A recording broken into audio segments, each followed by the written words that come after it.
আবৃত্তি করছি কবি জীবনানন্দ দাশের কবিতা বনলতা সেন।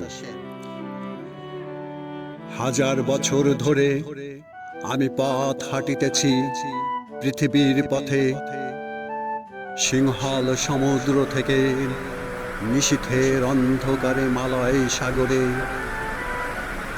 অনেক ঘুরেছি আমি বিম্বিসার অশোকের ধূসর জগতে, সেখানে ছিলাম আমি। আর দূর অন্ধকারে বিদর্ভ নগরে আমি ক্লান্ত প্রাণ এক, চারিদিকে জীবনের সমুদ্র সফেন। আমারে দুদণ্ড শান্তি দিয়েছিল নাটোরের বনলতা সেন।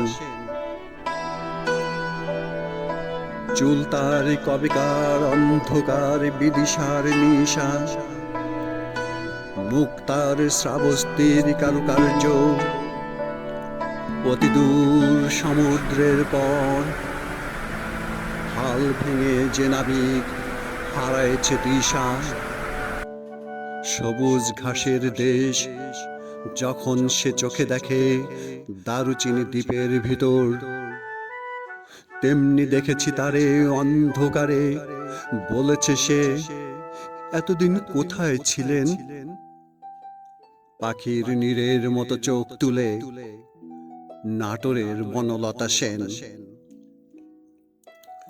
সমস্ত দিনের শেষে শিশিরের শব্দের মতন সন্ধ্যা আসে। ডানার রৌদ্রের গন্ধ মুছে ফেলে চিল। পৃথিবীর সব রং নিভে গেলে পাণ্ডুলিপি করে আয়োজন। তখন গল্পের তরে জোনাকির রঙে ঝিলমিল।